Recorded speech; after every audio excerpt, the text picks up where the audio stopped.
Hello, my friend, and welcome back to Seeking Excellence with Nathan Crankfield. This is the one and only, your host, Nathan Crankfield, your boy, Nathan Crankfield, should I say. And it is a blessing to be with you today. Thanks for joining, whether you're watching us on YouTube or listening on Apple or Spotify. It is great to be with you and get to spend some time with you. Today, I have my good friend, John Frankman. John Frankman has been on the podcast 2 or 3 times in the past. And as you know, he always brings the heat if you remember any of his previous episodes. And so he is a great man. He's an old friend of mine. I think I met John Frankman in 2012 or something like that, 10 or 12 years ago, 13 years ago. And he's been a good friend of mine ever since. So John went on out of seminary when he discerned out while we were at Mount St. Mary's together. He went on to become an infantry officer in the Army. It was just a couple months behind me, basically, in everything until he went on and surpassed me. So he went through his infantry training.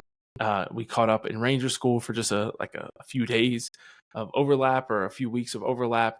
And then after Ranger School, he went off to Colorado Springs, where he served in the regular Army there in the 4th Infantry Division, I want to say.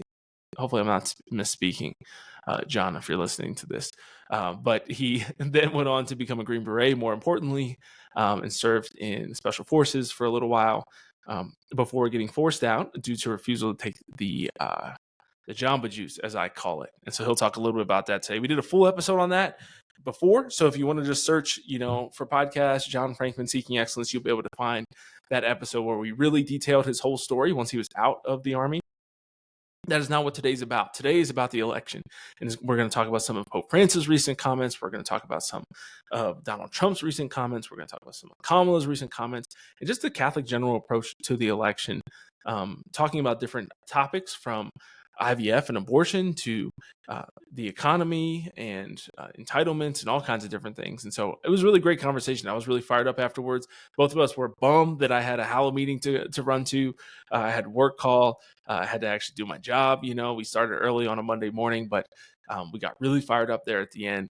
And we're just sad that we had to cut it off. So we'll probably pick it back up again. John's a friend of the podcast and will definitely be on again. Before we get into today's episode, we have a lot of stress going on right now. I want to remind you that the most important thing in your life is your spiritual life. I just completed and was happy to hit this goal of 24 books completed in 2024. My goal is to get to 30, so I think that's a good number to kind of end things with. And I'm chugging along. I've been crushing Audible lately, but also reading physical copies. As you know, I count both of those in my goals for the year. Your spiritual life is the most important thing about your life. Now, my favorite book that I read this year, there's actually 2 that are kind of tied. I read Father Elijah, which is my favorite novel I've ever read, and my favorite spiritual book I'm holding in my hands right now. If you know me, you know what it is. It's The Introduction to the Devout Life by St. Francis de Sales. St. Francis, who you can also see pictured over my shoulder here in his icon, has become my spiritual director this year. He's become a good friend of mine, a little saint buddy, throughout 2024. And it's been a huge blessing. And I want to encourage you, if you're looking for some guidance, if you're looking to return back to the most important thing, which is your own personal salvation, your own personal sanctity, your sainthood. That is much more important than whoever's in the White House, whoever wins this election, all of the noise and chaos of 2024. The most important thing is that you become a saint. This book has been a great app for me and just given me great guidance and instruction and direction and motivation and inspiration when it comes to becoming a saint. I've grown more in my spiritual life, and I think just as a man, as a husband and father, in my character this year than I had in a long time. And I'm extremely grateful to St. Francis for writing these words of wisdom, and I've ordered a whole set of his works from Tan Books. And so I want to tell you about Tan Books. It's a great publisher. It is one of the best, if not the best, Orthodox Catholic publisher in the world. And you can find some great spiritual classics at tanbooks.com. You can use code Nathan15 at checkout for 15% off your order of Introduction to the Devout Life or any other great Catholic book on there. Several authors from Tan I've interviewed over the years. I think at least 3 of them that come to mind right now. And so you can order any of their books, and you can also order anything else that you find on there that you think would be helpful if you're looking for a Bible or anything that could help you progress spiritually. I want to encourage you to do that at tanbooks.com. I am going to be starting a new set. I also ordered the St. Alphonsus Liguori set on there, and I'm going to be starting one of his books throughout Advent this year. It's going to be one of my big goals is to read his book on the infancy, the incarnation, the infancy of Jesus, and Christmas and all kinds of things. It's going to be awesome. So I'm going to be reading about that. And I'm going to be sharing reflections throughout Advent on locals. And my goal is to post a couple, 2 to 3 times a week, just, spiritually focused things during Advent and just helping people to return back to Advent. Obviously, Hal is going to have a great Pray 25 challenge. And I'm going to be posting a free trial link on locals as well. So if you join for free, you will have access to that extended free trial for Hallow. And then I also will be giving, like I said, spiritual reflections based on the readings that I'm going through with St. Alphonsus Liguori throughout the Advent season. So if you're looking to go deeper this Advent, again, we're going to be over the hump of election season, but the country's going to be in turmoil no matter what happens. If Kamala wins, we're going to be depressed and sad, and it's going to be difficult. If Trump wins, the country's going to be wild, and people are going to be hateful, and maybe more attempts on his life. Who knows what's going to happen? It's going to be insane. Either way, your sainthood is the most important thing. So you can use TAM books. You can join us on locals. You can pray with us. Keep listening, Seeking Excellence. We're going to help you through this time. We're going to make it through. And we're not going to just survive it. We're going to get better through it. We're anti-fragile. We're going to get better. We're going to improve. We're going to go deeper in all the things that matter most and improving ourselves throughout this season of life. So tag along with Seeking Excellence. Join us for free on locals, or you can become a supporter for as little as $10 a month to make sure that you get access to all the videos and all the content on there so that we can go deeper together. I look forward to praying with you. I love being with you here today. And without further ado, let's get to today's episode.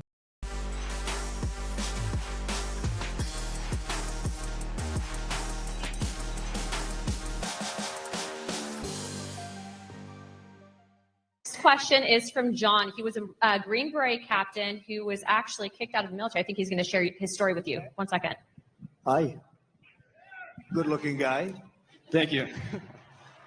Good evening, Mr. President. I'm John Frankman. I was a Special Forces Green Beret who was forced out of the military because of the COVID-19 vaccine mandate. Right? That's good. That's good. So the Biden-Harris DoD COVID-19 vaccine mandate was very damaging to the military.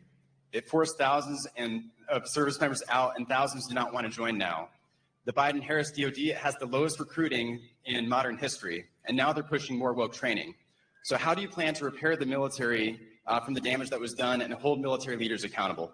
So I want to have them come back into the military with pay. And, they've been talking about that, but it never happened. They never did what they said they were going to do.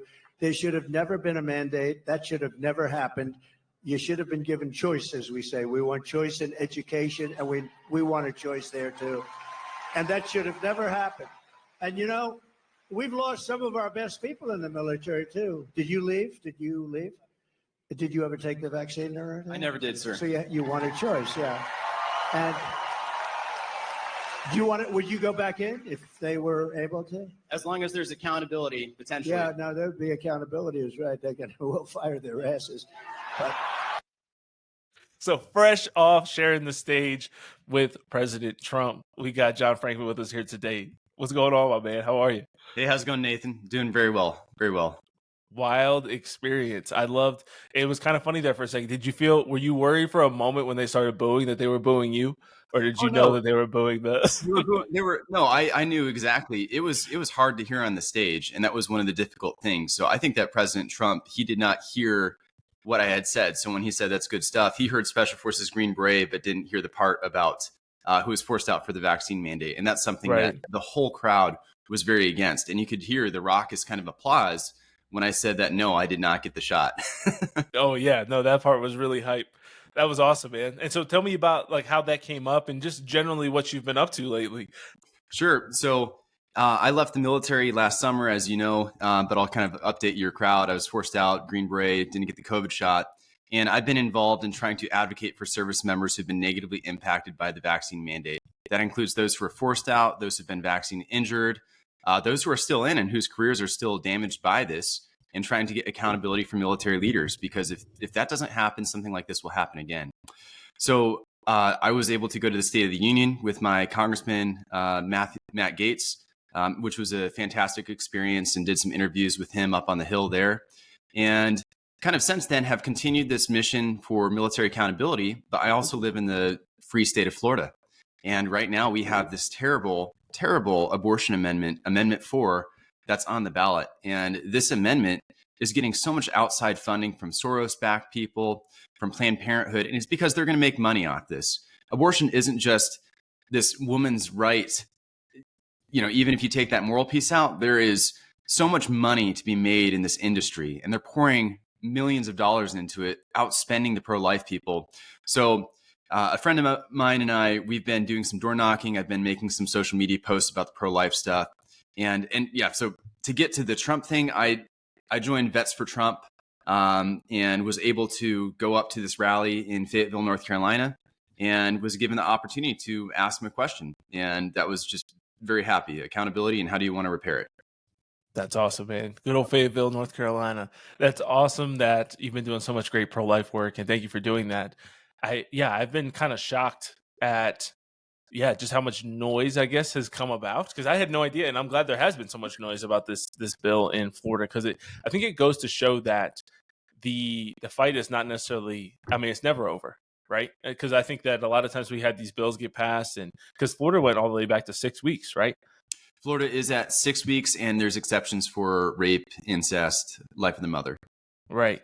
And so it's interesting that they had this huge victory, you know, from the pro-life perspective. Obviously, it's not a full victory, but a big one. Going back to 6 weeks eliminates a lot of abortions. And then, you know, months later, it comes back up that they're proposing there's a bill now on the ballot for its full term. It would. So here's the thing: is it is so vague, and if you look, and it is a constitutional amendment within Florida. That means that it would be near impossible to change. It would take millions of dollars, much public persuasion. It takes 60% of the vote, and right now it looks like that might actually pass.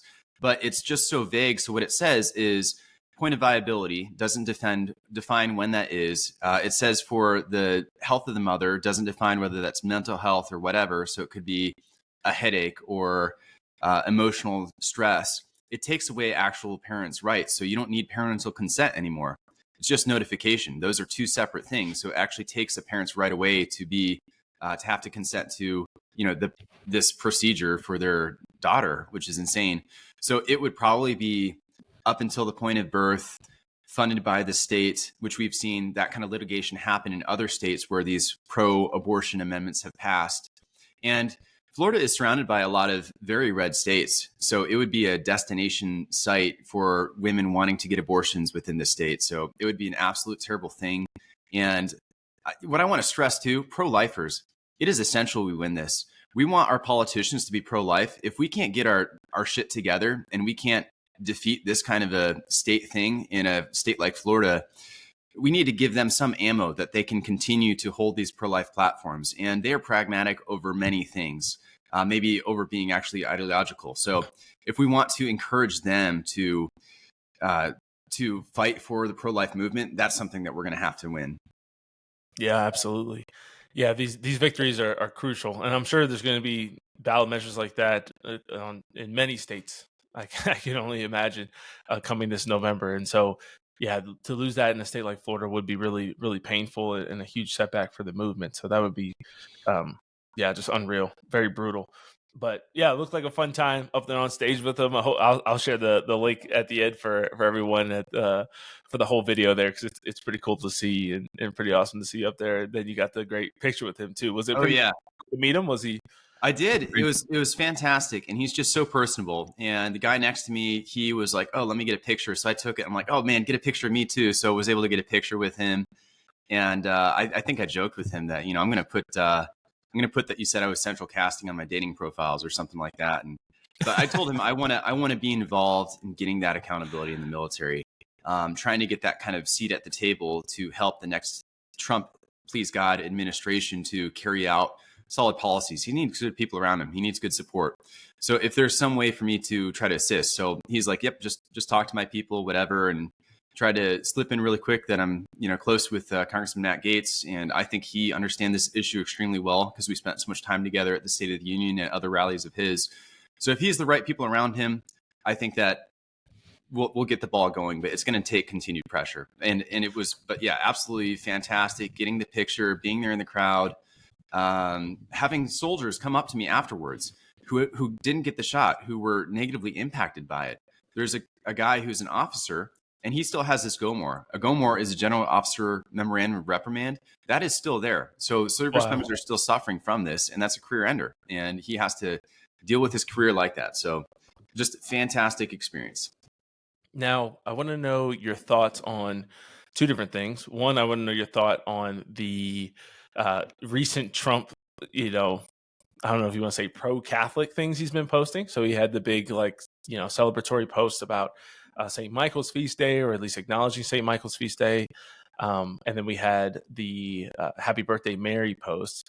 And I want to know your thoughts on that. I've been kind of posting about this recently in combination with this. And so this article from The Guardian, I know you're familiar with this. Melania Trump passionately defends abortion rights in upcoming memoir. And she recorded a video stating as much. You can see some of the quotes here.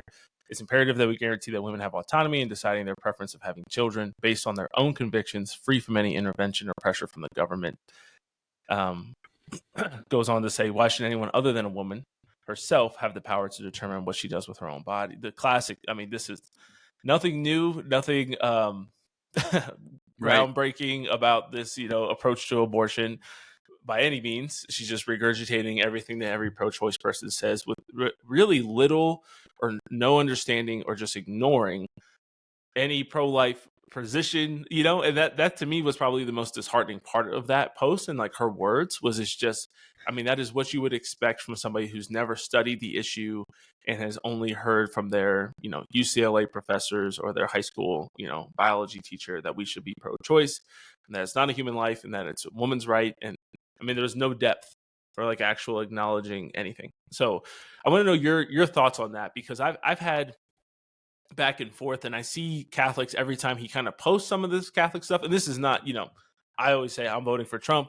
I'm also not Trump's biggest fan. But I do generally, like we said before, I think experiences like yours or seeing him survive the assassination attempts or all they're trying to do to defeat him makes me want him more and more in the presidential office again. But I do sometimes have conflicting thoughts on the Catholic posting. Like they do this kind of like pro-abortion thing, or like, oh, my episode this week, coming out this week as of our recording, will be last week by the time this posts, but is about IVF and some of his content on IVF. And so, yeah, he goes, oh, pro-IVF, we're going to make insurance and the government's going to pay for IVF. And then it's like, oh, happy birthday, Mary. And it's kind of, to me, seems like this, I'm going to piss you off with my positions, but then I'll do some like Catholic type things that'll get you excited again. What are your thoughts on that, kind of generally speaking? Anything I said? Well, I think that generally Catholics are not very well informed on the faith, on matters of the faith. And this is from a wide range of different issues, whether it's abortion or IVF. And that we shouldn't necessarily expect that if your bishop isn't teaching this, if your priests aren't teaching this, if your average Catholic isn't teaching this, espousing this, then Trump, who is not Catholic, it's going to be, how are we going to expect him to have a better understanding of it or to hold him to a higher standard than we are of our bishop? Like, are we as outraged about our bishop not being as clear about IVF and other things like that? But yeah, I do think that Trump had a religious experience in that shot, and he's referenced God many times. So it's quite possible that these are actual real sort of religious drives and desires that he has through singing the Ave Maria or having the Ave Maria sung. Yeah, that was pretty big. Oh, it's huge. It's extremely powerful. And that's like the true, beautiful, and good. And that transcends a lot of these arguments, this kind of beauty. And it was absolutely amazing that, he did have that post of Happy Birthday, Mary, but no, it does not make up for these positions. And I personally think it's bad political calculus. I think that the women who either are going to vote against him or are going to vote for a different candidate or not vote for him at all, I think these women are doing it because they suffer from this really widespread disease, especially among single female voters, called TDS, Trump Derangement Syndrome. And I don't think that the TDS is solved by him maybe appealing to a more pro-choice audience. I don't know. I don't think that's actually going to solve it. I think it would be better to he said he wants it to be a states' rights issue. I'm not sure. Just let it be a states' rights thing, right? with IVF, so it's definitely frustrating for sure. But he's just so much the better candidate and better option right now that I don't know any other way that you support him. With Melania, it's very it's upsetting. She's Catholic, so that's a different kind of standard, right? She ascribes to the Catholic faith. I mean, maybe from this we'll actually get the first Catholic politician or a Catholic politician's wife actually Canon 915 actually applied, right? What do you think? Canon 915, that is, tell me about it. sorry, yeah. Canon 915 says that someone who is in obstinate public sin is not to receive communion. So we talk about the pro-choice politicians not being allowed to receive communion and that it's never actually applied. Well, it's supposed to actually be applied if some politician holds that kind of stance. So I just think it would actually be really ironic if the first person this is applied to is Melania for having that kind of public stance. And maybe that's and you could totally see that happening, right? Like the bishops, oh, Joe Biden, oh, who cares? Let it slide. Yeah, now, whatever other one. RFK, she's the one. But no, it's definitely there needs to be kind of the religious authorities stepping up, but they need to be consistent in how they talk about this and apply this. And to go out and single Melania would be pretty frustrating, but just across the spectrum, the church has a hierarchy of the teachings that it's supposed to push forward. And if you continue to push immigration at the same level as the life issue, it's going to be very confusing for Catholics to generally understand how they're supposed to vote. And we have that kind of 50%. So I think, it's definitely upsetting, but I think that's why it's so important that we win these pro-life amendments. We defeat the anti-life amendments. We win the pro-life fights at the state level, local level. We get involved politically. I mean, if every Catholic voted and they voted the right way, then the political calculus would just force those politicians, especially Republicans, to go that way. So definitely upsetting. I think there's probably some genuineness. I think there's a lot of genuineness, and Trump seems like a very genuine guy in having the Catholic stuff. But I do think it's very problematic. And my intent and what I think other Catholics should choose to do is to help catechize, support, and push him towards that view. So kind of within the party, how do you then move forward? Because we don't have a home in the Democrat Party. That the party is evil. So I was at the State of the Union, and I think the biggest kind of litmus test for me between good and evil is that when I got there, the woman to my right was there because she said she couldn't get a procedure in Texas, so she had to go to New York. So she couldn't get an abortion in Texas, had to go to New York. The person to my left was there because his daughter died from fentanyl overdose. So obviously one was a Democrat invitee, the other was a Republican invitee and guest. And Democrats, they are just so obsessed with abortion, and they just want to make it the key issue. And that is just pure, absolute evil. And we have no home there. They don't want to actually preserve this country. We've seen that through what's going on at the border with the 10 million, potentially 20 million people who've come through with completely outspending and getting us to like 35 trillion in debt. So it's not at all any kind of question. I think it's, anyway, I've gone on. No, for sure. I love it. I want to go back to, you just kind of brought it back there at the end too, on talking about the comparisons between immigration and life. So let's talk about that a little bit here. We'll listen to a clip of this video of Pope Francis talking about those two. And I think he does that in a sense here. Pope Francis weighed in on the American presidential election on September 13th when he said this on board the papal plane. One must choose the lesser of two evils. Who is the lesser of two evils? That lady or that gentleman? I don't know. Everyone with a conscience should think on this and do it. To send migrants away, to leave them wherever you want, to leave them. It's something terrible. There is evil there. To send away a child from the womb of the mother is an assassination because there is life. We must speak about these things clearly.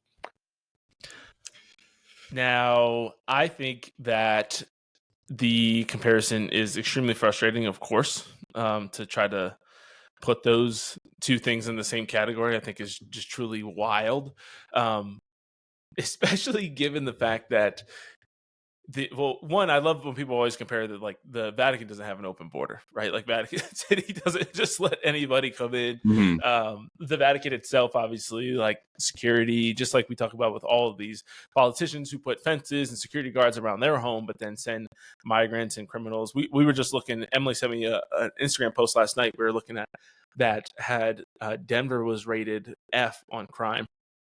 And violent crime was a D- was our best score, but property crime is just absolutely horrific in Denver.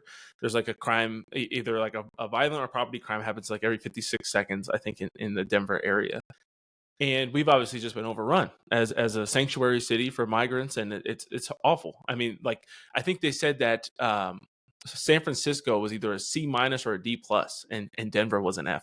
Just to like put it into context, into perspective for people. So stuff like that is just insane to me, to see us just be, when President Trump talks about deporting the criminals, like, I don't understand how that's controversial, how Catholics think that that's mean or problematic, or the fact that we shouldn't be giving free healthcare, free housing, money away to people who just come and aren't paying taxes. This idea, and sorry, I'm going to rant here a little bit, but this idea that citizenship doesn't matter anymore, or just like losing the definition of what that actually means, to me is just so mind blowing. The fact that we let people that don't pay taxes vote at all, to me, is ridiculous. if you only receive government benefits and you don't produce or do anything for society, you shouldn't be able. This is why, previously there was like a vote per household. You had to own land. Like, you had to be somebody who's actually doing things and caring for the land and the country and contributing.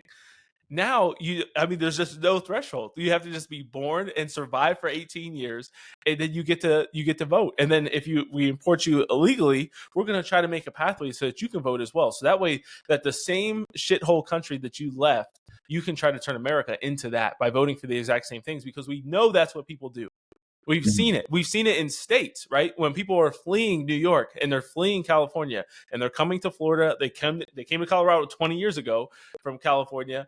They go to Texas, the states become purple, and then they become blue, right? And so you see this over and over again, and the Democrats know that this is the case, which is why they want to allow it, why they want to let it happen. But just the fact that Catholics can't understand citizenship, and the fact that we should be allowed to have borders, and we should, I think, as a Catholic or a Christian country, we should have immigration policies, and we should take in refugees, but they should be vetted first, and they should be checked, and they should be thoroughly investigated to make sure that they're not going to come in here and commit crimes. And there should be, in my opinion, no toleration of immigrants coming in and committing crimes. Like, the sentences should be twice as bad. A violent crime, you're just deported. Like, you don't go to prison here. You just get sent back to where you came from. If you rob somebody, if you steal a car, you are immediately back in Venezuela.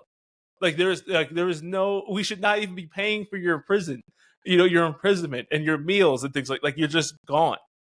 You're just immediately gone. And the fact that that is put on the same level as millions of children being murdered by their mothers is unreal. And to see the Pope do it and say, I don't know, it's just a lesser of two evils. One wants to send violent criminals back to their home countries. It doesn't want to give them free healthcare, free housing, and free everything else, and let them vote. The other one has made the murder, and that's one of his platform points. He doesn't say that, like, just booting out, loving families and hardworking Mexicans is the main point of his platform. But part of his platform is kicking out those who are raping, killing, stealing in America. The other one has made her entire platform, lying about the other one, made her entire platform about mothers killing their own children. I don't know which one's worse. It's that kind of stuff when we get, and we're going to talk a little bit more about some of the Pope stuff recently. But, the people that people call Pope-splainers, and people say that, oh, you can't ever say anything negative about the Pope, and I don't know, man. It just, I think we have to be cautious with that. Obviously, I think you and I both agree that there's people that go overboard with criticizing the Pope, or they, say some very derogatory things. You can get into sinful territory. You can't say anything and everything about the Pope, right? I think that even just in charity amongst Christians, right? If you and I were rebuking each other, we can't just cuss each other out and call each other pieces of, POS and all this kind of other stuff. But you have to do it with love and charity. But to sit there and say, like, oh, this is a reasonable take, to me is delusional. And I think, uncharitable to others, especially non-Catholics who see this stuff and are frustrated by it. Well, it's uncharitable to the truth is what it is. And if you can't get the truth from the pontiff, the Pope, and we believe as Catholics that we have the fullness of revelation, the fullness of salvation. And unlike natural matters, on political matters, no, there's not that infallibility, but we have a teaching. We have a set of Catholic social teaching that was formed from the divine law, the natural law, from what Christ handed down to us through scripture, through tradition. And there is clearly a hierarchy of what you need to be focusing on and trying to preserve. And Pope Benedict made it a lot clearer. And what I dropped you in the chat was actually something from Pope Benedict, which is talking about the principles. So with Catholic social teaching, the first principle is that life is sacred. It has inherent dignity. After that is the preservation of the common good. Then you have solidarity, subsidiarity. Within the common good, there's certain common goods that need to be tried to preserve first. First is protection of life in all stages. After that is recognition and promotion of the natural structure of the family as the union between a man and a woman. And the other one is to be able to protect the parents to educate their children. And, within that life is just not just life like, hey, yeah, you can get born. You're not going to get, you're not going to get aborted.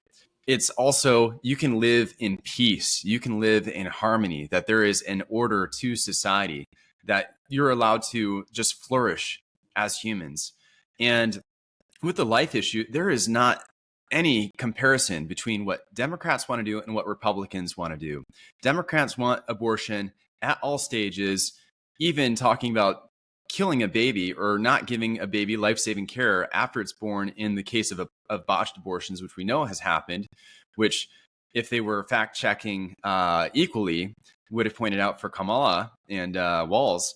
However, they're not in line there. They're not in line with regards to marriage. They want to allow kids to have transgender surgeries, to mutilate themselves and completely ruin their lives before they have any kind of formation. And they're just being brainwashed through TikTok. They are going through whatever emotional crises and difficulties. And they also don't want you to teach your kids. They want the government. For Democrats, their politics is their religion. Like Catholics, Christians, conservatives, we don't vote as much as your atheist does.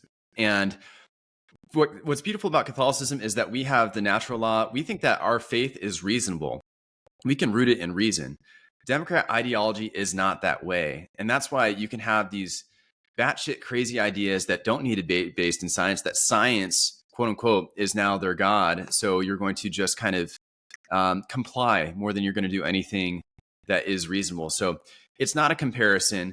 You can protect your border. Patriotism is a good thing. That is a virtue. It's a virtue of justice. You're supposed to love your country. We don't have to be all a bunch of little globalists who want one new world order.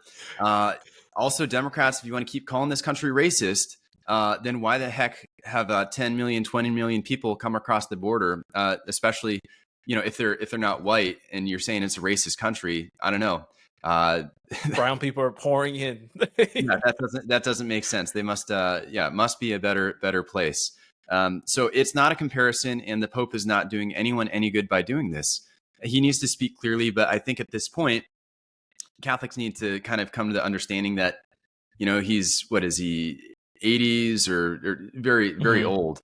Barring a miracle or some very divine experience, I just don't think he's going to change. And there's some clarity that we want from him, but maybe we actually might want to hope that we don't get that clarity, because we might not want, because that clarity might just be wrong.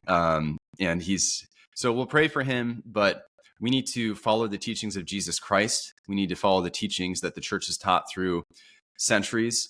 And in regards to that, it is absolutely clear that between Trump and between Kamala, that Trump is the better option. But it also isn't between two. It's not just him or not her. There is the Solidarity Party. There is abstaining from vote. I don't think those are very pragmatic options. I think if we just look at where the country is right now, that one of the two parties always wins. And I think that it would be a better option to try to reform the Republican Party, to try to strengthen its position for more Catholic Christian principles. And that is my plan. Yeah, absolutely. I want to touch on something you said there, and then we can talk about the next topic. There's two of our other topics we want to talk about could be easily gone into from that point. But going back to your original point that we don't just have a right to life, but a right to peaceful living and to other things, that expand beyond that.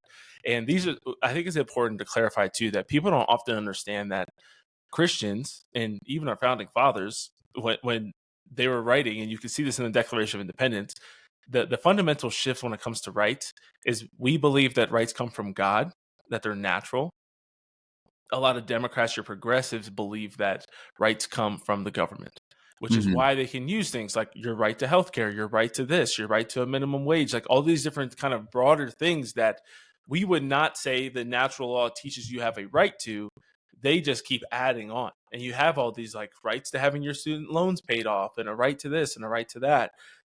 What we believe are your actual rights, your fundamental rights, which I think largely the Bill of Rights consisted of, right? The right to defend yourself, the right to owning your own property, the right to being treated fairly before the law and not having your freedoms taken away unjustly, the right to free speech, the right to freedom of religion. We believe that a lot of that, I don't want to speak for all of it because I haven't memorized the whole Bill of Rights, but most of that overlaps with natural law, right? That if you just sat down and thought, if we were creating a just society, what would be right? One thing that I've been thinking about, I'm going to invite and have my parochial vicar back on, Father Sean Conroy. He gave a great homily this past weekend. Obviously, we had the fun reading on divorce, and they were also doing stewardship. So he had the blessing of being able to talk about divorce and stewardship in the same weekend. They only do 2 weekends a year on stewardship, and it happened to overlap with divorce, the divorce gospel reading. We did a beautiful job, I think, addressing both. So I want to talk about divorce now, but we're going to talk about with him when he comes on the podcast. But there was something about the stewardship. I thought he did a great job and talked about it really well. My one thing that I wish the church would address, and I don't think this is something that a lot of priests think about and actively avoid, but I wish we thought about it more often, is this, talking about the different platforms between Trump and Kamala again. I think we ignore how unjust it is and what a limit on generosity and charity overtaxing your citizens is. And not even just overtaxing, also replacing charity with the government. So for a long time, nonprofits, hospitals, schools for the poor, all these different things were run by the church. I think a large reason why we have this decline of religious vocations, you have the decline in not just charitable giving, but also just these organizations that do this work, is because now we just have this constant bystander effect, essentially, if you're familiar with that, like as a psychological term, where the higher number of people that are around during an emergency, the less likely action is to be taken, right? So if somebody passes out in the middle of a crowd, usually nobody calls 911, versus if you're the only person there or there's 2 people there, you do actually help and respond to the person instead of thinking, oh, somebody else is going to help. We have that on a national, on a federal level, because the federal government has become this nanny state that takes care of everything. And so if you see poor people, you're like, wait, shouldn't Colorado or the federal government be helping this person? It's not my responsibility to help the poor in my community. I don't need to take responsibility. There's no subsidiarity anymore. Now everything is federal, and we just tax the hell out of everyone. And that's what's so painful. I tell people, especially when they're coming out of college and they're getting into the workforce, is like, if you give 10% of your income and you're getting taxed at 22%, right there, a third of your income is gone. And one of the biggest challenges, I think, for people getting to 10%, and I know I'm not saying that you have to be at 10%. I know the church doesn't have a strict teaching on that, but even just say you're 5%, whatever. Just I'm always amazed and appalled at how little Catholics actually do give, especially young Catholics. But the one thing that makes me kind of understand it is when I look at my paychecks and see what I actually earned and then what I actually get to take home at the end of it. And then thinking about giving 10% of the total of that is extremely painful. And it shouldn't have to be that painful, because I shouldn't have to pay for everybody else's things. I shouldn't have to pay for other people's healthcare. I shouldn't be paying for abortions and transgender surgeries when I could be giving that money to the local children's hospital to help with a family that has crazy cancer bills for their kids. Right? We could be doing that in the local community at a more impactful and effective level if we weren't getting taxed to death. And if you look at the tax plans between the two, that's another one that doesn't even compare. I mean, Kamala's plan to just basically raise everybody's by 2 to 4%, in the coming years, and taking away the Trump tax cuts. not only is she going to take away the cuts, she's also going to add to what it used to be. And so that, I mean, that swing is just unreal. And to think about giving the federal government, who clearly has a spending problem and can't get their ish together, just to make us less safe in the world is unthinkable to me. I mean, we could go platform by platform, and I know we don't want to do that here today, but just mind blowing. I get so frustrated, and one of the issues I'm mostly concerned about is the federal debt and is just kind of our tax plan and the bloated federal government. And what I would love to see is I would love to see a balanced budget amendment that would force the government to have to balance the budget to not be in debt at all at the end of the fiscal year, because there's no constraints on government spending right now. If you have checks and balances, and that's why our government was supposed to work. Now we see where that isn't working anymore, and that's not working at the federal level, where you can just print out fiat money and you can put us more and more into debt. And guess what's another form of taxation? Inflation. Inflation is another form of taxation. So when your government spends more than the budget is, that's where you feel it. And really, if we're this much more technologically advanced, however many years after, let's say cars were invented in 1900s, whatever. Well, cars should be way cheaper now because it should be much easier to make them. We should be more efficient at it, but it's more expensive because of how inflation has totally devalued the dollar, devalued currency. And it is absolute theft. And Father Ripperger, he said that God only asked for 10%, the government shouldn't get any more. I think that would be an amazing thing. Let's get a 10% flat tax in there. And if you can't fund the federal government off of just 10% of what you make, are you really wanting that exchange? If it's really supposed to be some negotiation between the people, by the people, for the people, of the people, where the people are allowing the government to or making that social contract where you preserve our rights, the rights that we've gotten from God. Well, at the federal level, you're right, subsidiarity. And subsidiarity is one of the principles of Catholic social teaching, that you do things at the lowest level because you understand them better at the lowest level, because you have a lot less bureaucracy at the lower level if you're doing things directly. So when you have that federal government taking care of so much, when it really, originally it was only military, commerce, naming post offices, something like that.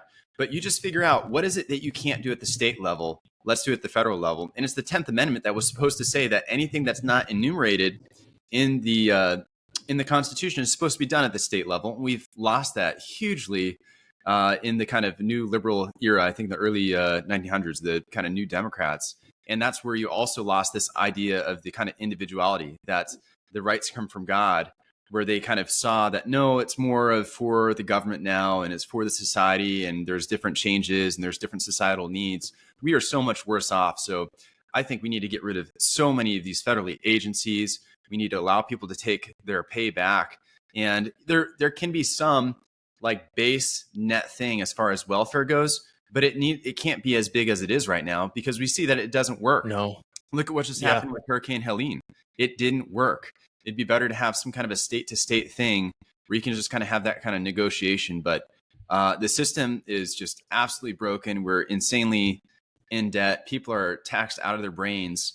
And it's the right to private property is being infringed on now, because it's setting the conditions, not for the common good, not for human flourishing, but to where normal people cannot buy a home, cannot own land.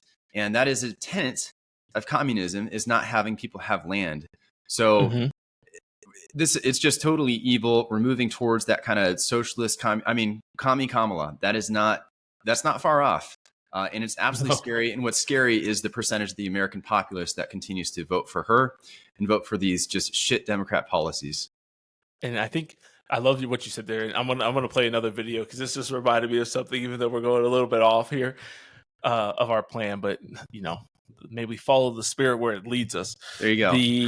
The idea of a flat tax of 10%, when people say, oh, the millionaires are not paying their fair share, the clearest and most obvious way to pay your fair share is everybody gives the same percentage, right? If you make $30,000, you pay $3,000. If you make $3 million, you pay $300,000 in taxes, right? You're paying 100 times more because you make 100 times more. That would be the exact definition. Well, the other thing too is fair share, right? When you get that much money, ways and loopholes and corporate kind of like breaks and things like that. So I think that you get the 10%, you get rid of the IRS, and then everybody's actually paying, rather than just having just getting the upper middle class having to pay everything.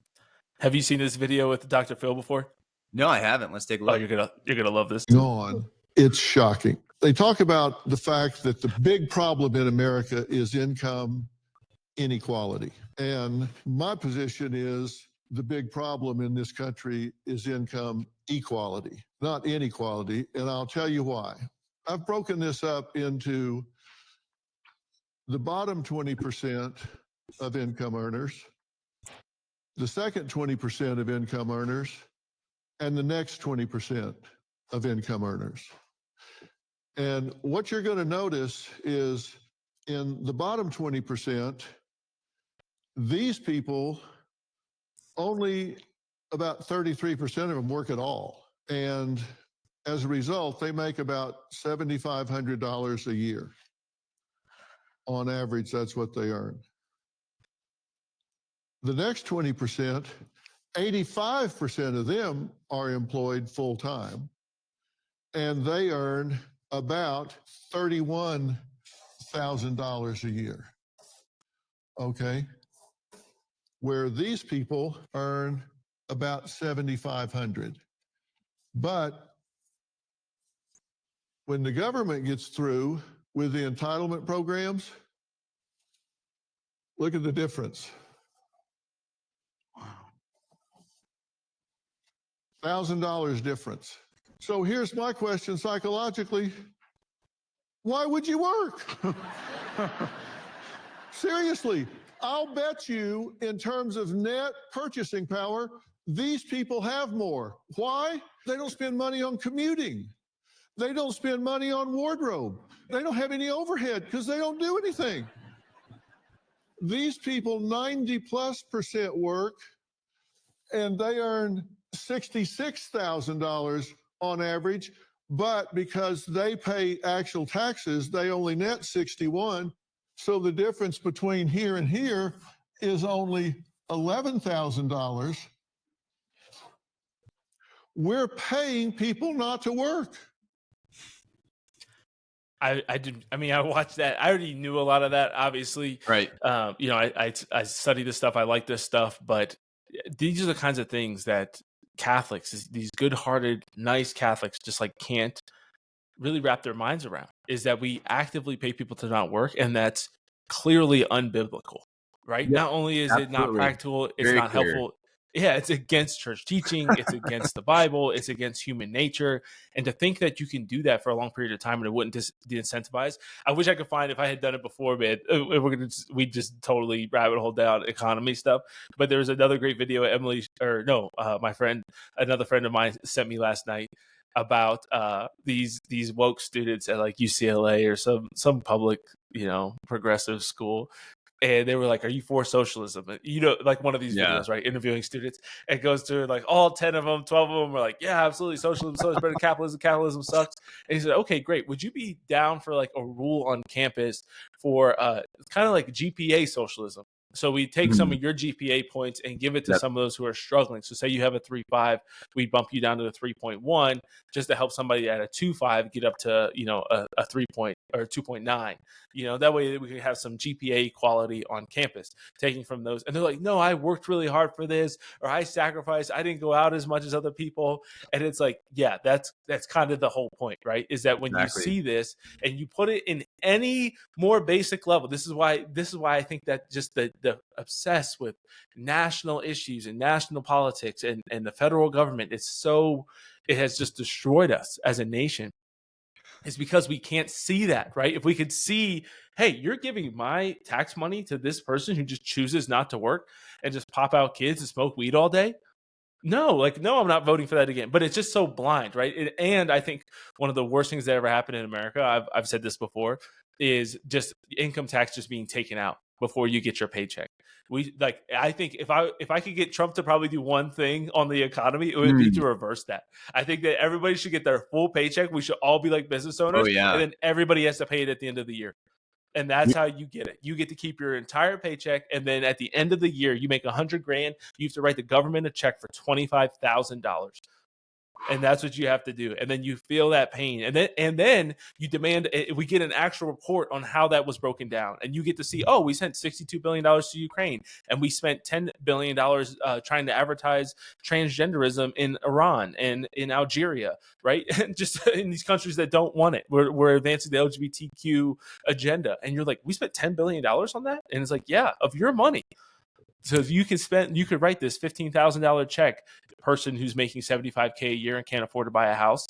This is what your money went towards. But we don't have that transparency. We don't have that pain of actually paying taxes that you read about. You know, when we think about the Israelites, right? During Jesus' time, the tax collectors, they had to actually go and pay money that they had earned and they had in their pocket and get rid of it versus, oh, it never hits your pocket. I think that was one of the worst things that ever happened in our country. That's a fantastic idea, and I didn't realize that's how it was done previously, but it makes sense. And it would also instill some discipline in individuals, because I think the first year you do that, you're going to have a whole lot of people default on their taxes because 1,000%, 80% of people. Yeah, everybody would spend everything they have immediately. But to have that kind of gut punch economy would pop. Fantastic.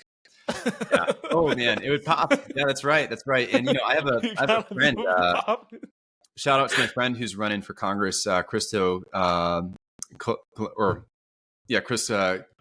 He's out in California, Republican, and he wants to not have federal income tax on the first 184K, and says that so much more of taxes that comes in is actually higher. So if you have people take home an extra 30K, what's that going to do for the economy? It's just going to be very, very nuts, positive, very positive there. But no, it's absolute insanity. And you still have to focus on the federal. And here's why, because no matter how good your state is, the federal government is still screwing you over in these taxes and getting money away.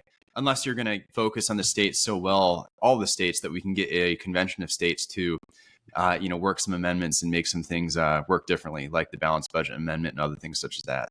Right. I think, and to go back to the income tax thing, the way that it switched, it's my understanding that it was a classic, never miss a good tragedy, or what's the term there? Never let a good tragedy go to waste. Yeah, exactly. And it was during World War II, I believe, that they pushed through this bill that was like, oh, it's too hectic. Like, we'll just take it out of paychecks instead. And they passed this emergency bill to start doing it that way. And then states followed suit, and it just stayed the norm after that. That was what I was told before. We could double check that and fact check that sometime. But regardless, obviously, in human history, that was not the way that it was done. Because if you don't have electronic bank accounts, and things, how are you going to do that? Right? Yeah, you can't do it. Paper. So, so it changed at one point, and that, I think, is when, just you can imagine. And if you do any business stuff or any self-proprietary things, you have to do that, and so you have to actively pay out of the money you've earned because you get your full paycheck.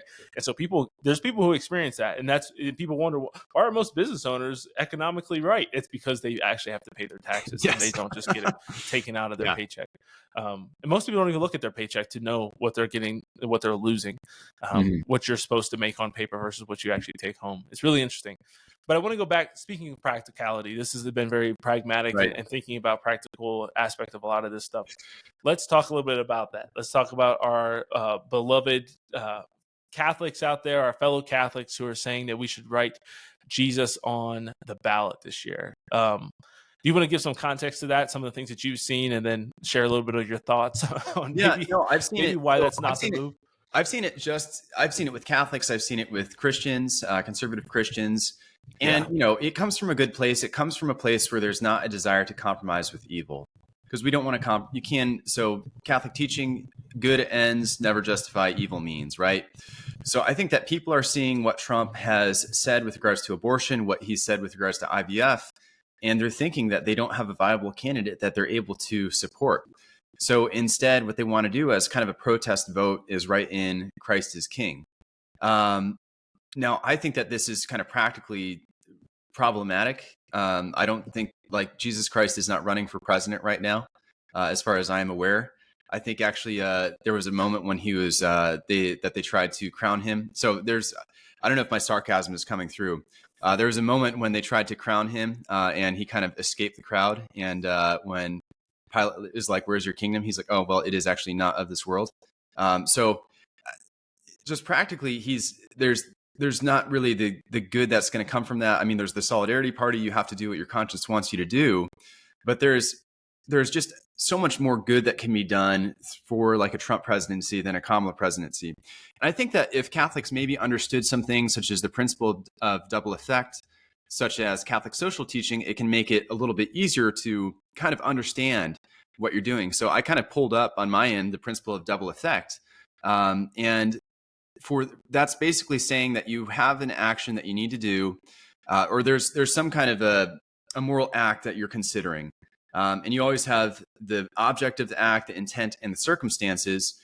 And there's some kind of a negative thing that's going to be incurred in the act. So basically, like that act that you do, it can be either, it has to be for, or let me give an example. So let's say a woman is pregnant, she has cancer, and she needs chemotherapy to survive. Well, the chemotherapy is going to kill the baby, but the chemotherapy doesn't directly kill the baby, right? That you're targeting the cancer itself. So some of those principles, some of the things that have to happen there is that the good to be incurred has to be greater than the evil that's brought on. That's like a principle of prudence. So saving the life of the mother is more important than the mother and the baby probably dying. That the act that you do can't be the evil that's endured anyway, that you can't directly do that evil means. And furthermore, that the intent can't be for the evil means. So if you voted for Trump, even if that were the better option, but you're doing it for his IVF policy, that would be sinful too. And when it comes to kind of, with regards to Catholics, is we're trying to preserve the common good to the greatest extent. We're trying to preserve those non-negotiable fundamentals. And it's not perfect right now, but there's a clear option of what's better. And just like the principle of double effect will allow you to do certain actions, as long as you're not doing it for the evil, that the act itself is not evil in itself, and that the good to be gained is much greater, then that's something you do. And you're not voting for the evil, you're voting for the good. You're voting for the good to be incurred and the evil to be avoided. So when I vote for Donald Trump, I'm voting for the good to be incurred. That is a better chance of preserving life at the state level. That is secure borders, more common sense spending and economics. That is avoiding World War III. That is not allowing children to be transgendered, allowing for families to flourish and teach their children. And I'm avoiding for the evil of just rampant abortion paid for by taxpayers all over the place. My country losing its complete identity by having millions and millions more immigrants come into this country, getting citizenship, getting benefits, and voting and just destroying any kind of means of ever reforming anything in the future. I'm voting to preserve free speech. Free speech is under attack. I know there's a reason why I do better on X than on IG. It's because I say the COVID word a lot. I say the vaccine word a lot, the C word, the V word, right? So I think that it comes from a good place, but I don't think you're actually following Catholic teaching and doing it as much as you think you are. I think that the church gives us clear guidance, and that within good guidance, you can form your conscience well. And forming your conscience doesn't mean that you just kind of pray and do what you think you should do. It's studying that kind of church teaching. And if you are thinking about it to the level where you're writing in Christ is King, you can think about it. You can spend some time reading up on this a little bit. And I don't know, we have a country to save, so I'm not going to waste my vote. Yeah, I just think, a lot of times I get on Catholics for this stuff all the time when it comes to especially men providing as husbands and fathers, of thinking that we can just over spiritualize everything. And it's like, yes, God does provide for us, but you also have to work hard, right? Like you also shouldn't, major in something that's going to be totally useless to you if you hope to make $150,000 a year in 5 years, right? You probably should go engineering or medical. Like sometimes there's just practical responsibilities and decisions that you make that will impact things. Now, can God bless you in different ways? And will He? Yes, absolutely. But it's kind of the classic, like, grace builds upon nature approach to life. I think that we understand that we still have to make certain decisions, and like God's grace builds on that. It builds on our natural, our minds, our bodies, our souls, right? That we start to develop these virtues, then grace infuses them and takes them to new heights. Mm-hmm. I think you see this on a grander scale of even just like ancient philosophy, right? And the development of virtue from the Greeks, that then Jesus came along, and I think like the greatest saints, like St. Thomas Aquinas, built upon that, right? He's like, yeah, the ancient Greeks got a lot right, but when you infuse that approach to building virtue with Christianity, and then you amplify that and multiply it by the grace you receive from the sacraments, this is the path to sainthood, right? This is the path to true human excellence.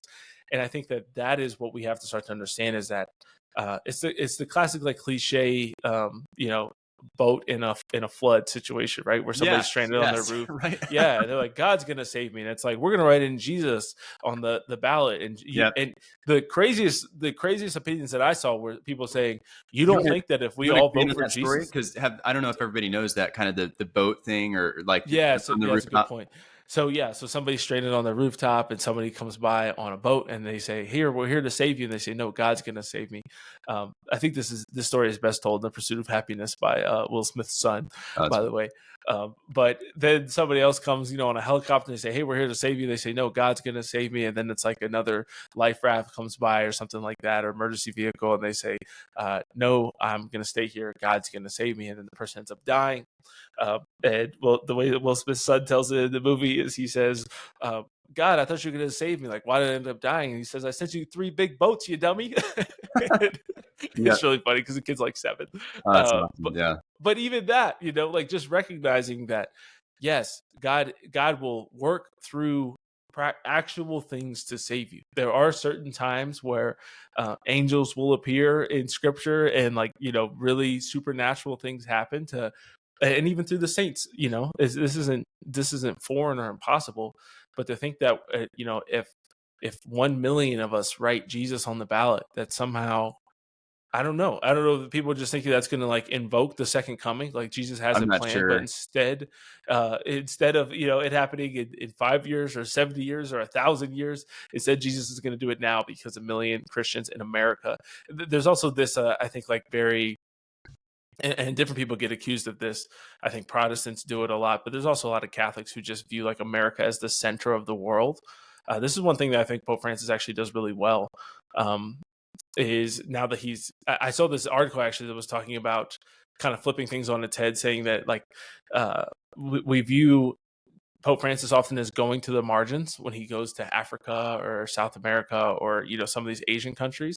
And this person was saying, no, he's actually leaving the margins. That a lot of times now, especially in Europe, that the West kind of is Christianity is marginalized, right, in the West, and he's actually going to where Christianity, where he's going to Christendom.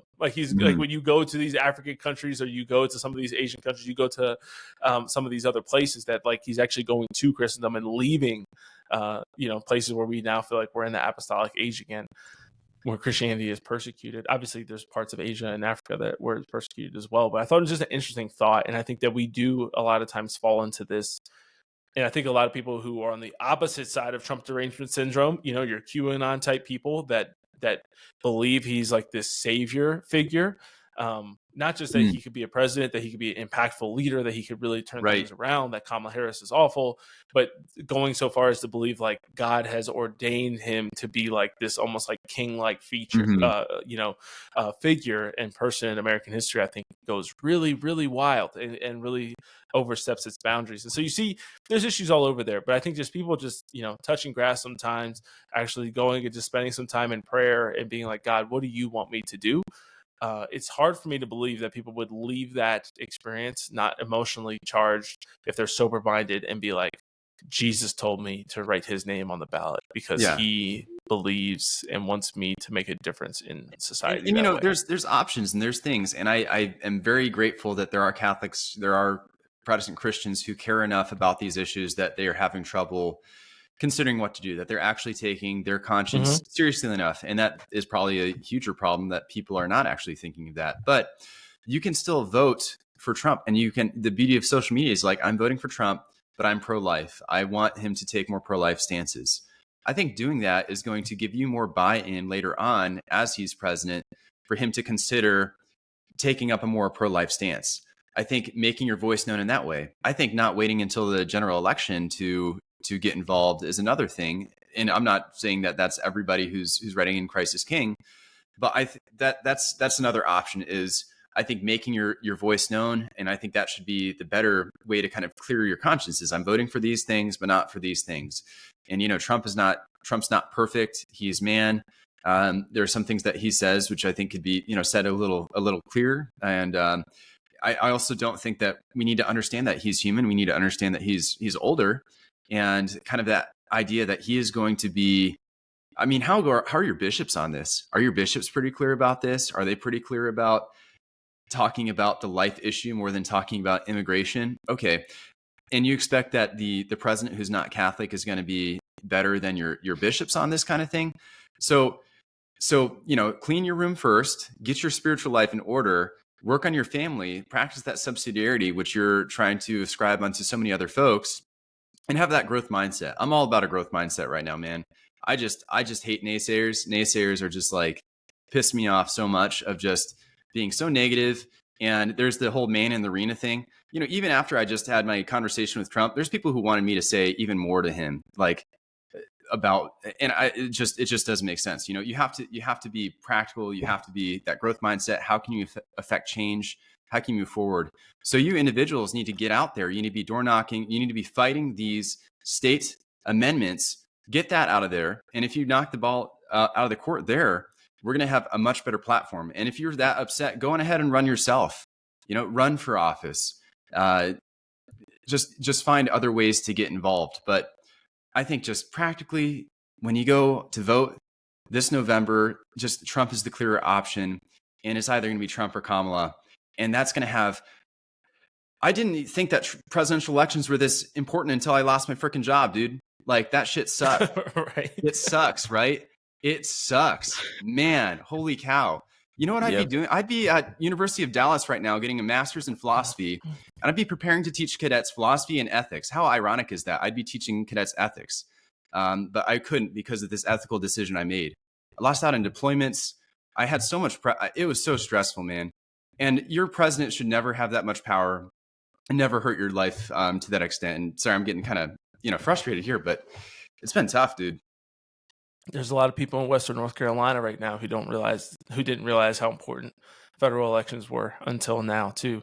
I think that happens on a large scale. You have a lot of parents in California whose kids were taken away from them because they didn't think that they needed puberty blockers or things like that. That didn't realize how important state elections were. And so a lot of these issues, and this is what's so sad to me, so frustrating with so many boomers and above, because they just don't understand the severity. We were talking to an older family member recently, and Emily just mentioned that she had just bought diapers, and they were $60 for however many diapers, a box of diapers. And she was like, what? Like, just mind blown. And this is someone who's like voting Democrat, plans to vote Democrat because she's nicer. And it's like, yeah, like, you guys like actively ruin our lives. I got to cut in more, man, dude. Because just being at the State of the Union, seeing the guests that were brought in the Republican side and how terribly people's lives were destroyed. The Gold Star family members, I think you heard about the guy who shouted, Abby Gate. His son died. His other son committed suicide. I met another Gold Star mom.